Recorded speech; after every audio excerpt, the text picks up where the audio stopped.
नमस्कार दोस्तों, मैं राज पांडे। आप देख रहे हैं आरसीएम टुडे। अभी की लेटेस्ट अपडेट के बारे में बात करेंगे।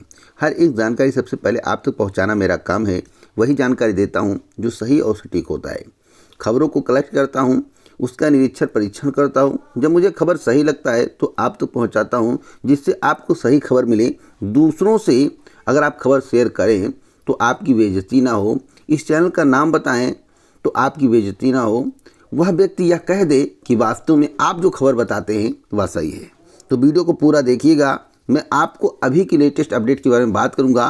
कुछ महत्वपूर्ण तथ्य दूंगा जिससे आपको पूरी बात समझने में आसानी होगी। तो पहली खबर के बारे में बात करेंगे। पहली खबर है सहायक सांख्यिकी अधिकारी को लेकर। देखिए, इस चैनल के माध्यम से आपको बताया गया था सहायक सांख्यिकी अधिकारी का डीबी अप्रैल के अंतिम सप्ताह में शुरू किया जाएगा। आज नहीं, बहुत पहले, लगभग 1 महीने पहले। जो जानकारी देता हूं कलेक्ट करने के बाद देता हूं। तिथि का कोई भी निर्धारण नहीं करता हूं, क्योंकि वह आयोग का काम है। आयोग से पहले मेरे द्वारा बता दिया जाए तो यह गोपनीयता को भंग करता है। इसलिए सप्ताह बताता हूं, उस सप्ताह में आपकी प्रक्रिया शुरू हो जाती है। हमने कहा था, जब लोग बता रहे थे कि आज डीबी की नोटिस आएगी, कल डीबी की नोटिस आएगी, हमने कहा 2 दिन का और वक्त लगेगा। और 2 दिन के बाद आपके समक्ष वेबसाइट पर डीबी का नोटिस दिखाई दिया और आप समझ गए कि 25 तारीख से एएसओ की डीबी होने वाली है। जो जानकारी उसमें दी गई है उसके अनुसार अधीनस्थ सेवा चयन आयोग की ओर से इसका विस्तृत कार्यक्रम जारी किया गया। परीक्षण जो है 17 मई तक किया जाएगा। आप सभी को बताना चाहता हूं, यूपी ट्रिपल के माध्यम से नई भर्ती का विज्ञापन भी जारी किया जाएगा। मीटिंग होगी मई के 3rd वीक में। उसके बाद एक बड़ी भर्ती का विज्ञापन आपको देखने को मिलेगा। बड़ी होगी या छोटी होगी, उम्मीद करते हैं बड़ी होगी। क्यों बड़ी होगी? क्योंकि 5 भर्तियों का विज्ञापन पीईटी 2022 के अंतर्गत निकाला जाना है। 3 भर्तियों पर काम हो चुका है, बीडीओ, एग्रीकल्चर टेक्निकल असिस्टेंट और जूनियर असिस्टेंट। एक छोटी सी भर्ती है जिसमें पदों की संख्या काफ़ी कम है।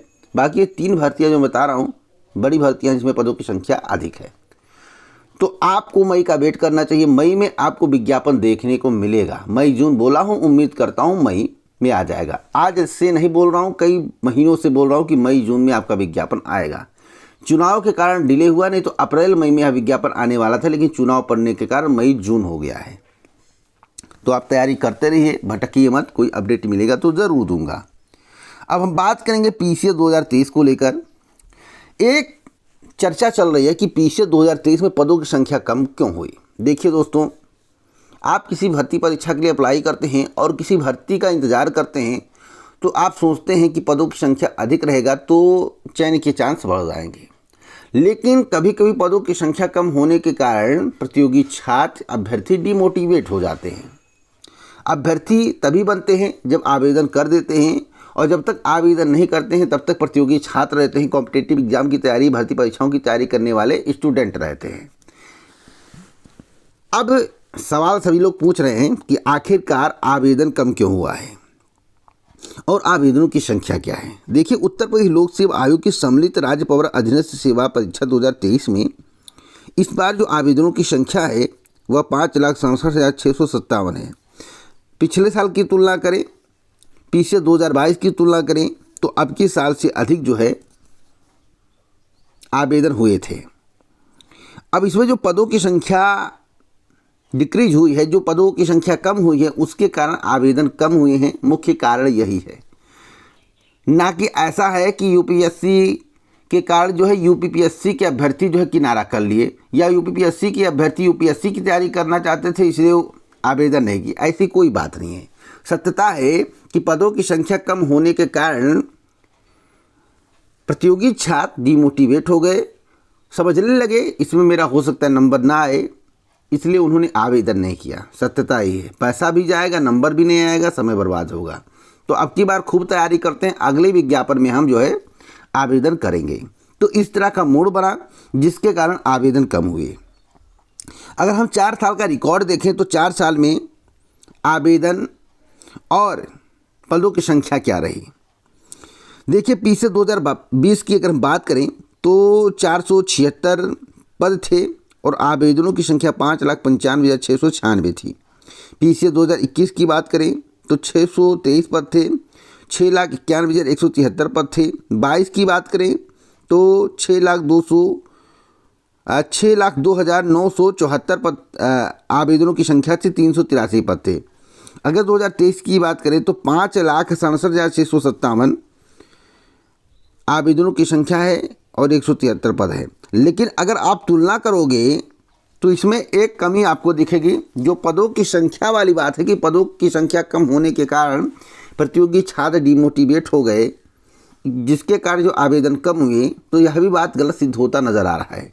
क्योंकि जब 2020 में पदों की संख्या 476 थी, तब भी 5,95,696 आवेदन हुआ था। इस समय पदों की संख्या 173 है तो 5,67,657 आवेदन हुआ, तो कोई ज़्यादा अंतर नहीं है। लेकिन अगर हम तुलना करें कि जब पदों की संख्या 476 था 2020 में, और 2020 में पदों की संख्या 2020 में पदों की संख्या जब 476 था, तो उस समय 5,95,696 आवेदन आए। लेकिन जब पीसीएस 2022 में पदों की संख्या 383 था तो 6,02,974 आवेदन आए, तो कोई ज़्यादा अंतर नहीं है। तो इसलिए यह कहना उचित नहीं है कि पदों की संख्या के कारण आवेदन कम हुआ, या फिर मोहभंग हो गया, या बदलाव हो गया। ये सब कहना वाजिब नहीं है। ये सब खाली फोकट का समय बर्बाद करना है। सच्चाई कुछ भी नहीं है। कभी आवेदन कम होते हैं और कभी आवेदन ज़्यादा होते हैं। तो बात आप समझ गए होंगे। जहाँ तक रही 14 मई को परीक्षा होने की बात, डिसीजन इस सप्ताह होने के चांस है। वैसे प्रवेश पत्र की जहाँ तक बात है तो प्रवेश पत्र जो है 6 या 7 तारीख तक जारी करने की तैयारी चल रही है। यानी कि हाँ, 6-7 तक आपको प्रवेश पत्र वेबसाइट पर देखने को मिल जाएगा, अगर 14 तारीख को परीक्षा होगी। मेरी जानकारी के अनुसार परीक्षा डिले भी हो सकती है, परीक्षा पोस्टपोन भी किया जा सकता है, अगर शासन प्रशासन मुस्तैद नहीं हो पाएगा। इसके संबंध में डीएम के द्वारा शासन को बताया जाएगा। उसके बाद उत्तर प्रदेश लोक सेवा आयोग निर्णय लेगा। अभी की जानकारी के अनुसार परीक्षा निर्धारित तिथि पर होगी, इसलिए आपको अपनी तैयारी 14 मई तिथि जानकर करनी चाहिए। अब हम बात करेंगे उत्तर प्रदेश लोक सेवा आयोग की वेबसाइट को लेकर। 3 दिन बंद रहेगा यूपीपीएससी का वेबसाइट। क्यों बंद रहेगा? क्योंकि मेंटेनेंस का कार्य चल रहा है। 21 अप्रैल तक बंद रहेगा वेबसाइट। कुछ बदलाव देखने को मिलेगा आपको वेबसाइट में। अब हम बात करेंगे आरक्षण को लेकर, जिस पर राहुल गांधी ने बहुत ही महत्वपूर्ण बयान दिया है, जिसके संबंध में आपको जानकारी होना आवश्यक है। कांग्रेस के पूर्व अध्यक्ष राहुल गांधी ने सोमवार को कहा कि देश भर में हर 10 साल पर होने वाली जनगणना जल्द कराई जाए, साथ ही व्यापक रूप से जांच आधारित जनगणना को इसका अभिन्न हिस्सा बनाते हुए आरक्षण की 50% सीमा भी खत्म की जाए। राहुल गांधी ने कर्नाटक की बीदर में चुनाव सभा में आरक्षण की 50% सीमा हटाने को लेकर अपना रुख सोमवार को फिर दोहराया। उन्होंने कहा कि वर्ष 2011 की जनगणना के जातिगत आंकड़ों को सार्वजनिक किया जाए, ताकि अन्य पिछड़ा वर्गों को उचित प्रतिनिधित्व मिल सके।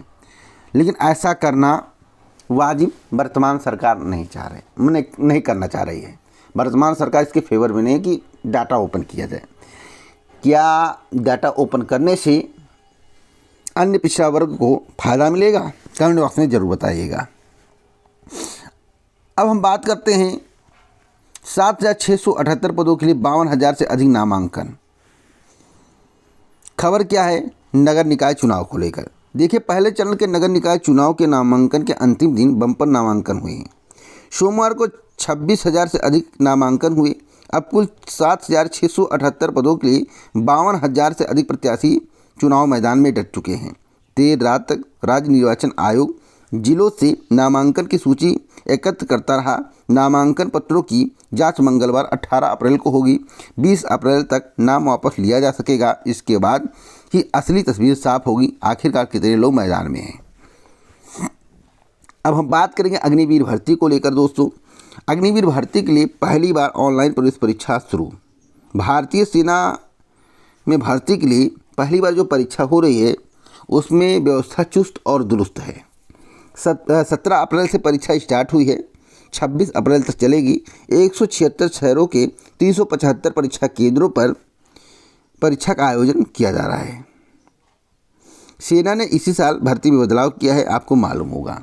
तो क्या इससे पारदर्शी भर्तियां हो पाएंगी? क्या सेना में जो भर्तियां हो रही है इसमें प्रतियोगी छात्रों का रुझान बढ़ेगा? कमेंट बॉक्स में ज़रूर बताइएगा। अब हम बात करते हैं एक और महत्वपूर्ण खबर के बारे में जो कि समाचार पत्र में दिया गया है। आईएएस की तैयारी करने वाले ने पीछे से कर लिया किनारा, जो कि पूर्णतः गलत है। यह भ्रामक खबरें हैं, मैं इसकी पुष्टि नहीं करता हूं। समाचार पत्र में भले ही आया हो, मैं इसको सही नहीं मानता हूं। तो इसी प्रकार की ऑथेंटिक जानकारी मैं आपको लगातार देता रहता हूं। अगर आपको रेगुलर सही सटीक जानकारी चाहिए तो आप हमसे जुड़ें, चैनल को सब्सक्राइब करें, बेल आइकन दबाएं, ऑल पर सेट करें। पूरा वीडियो सुनने के लिए दिल से धन्यवाद।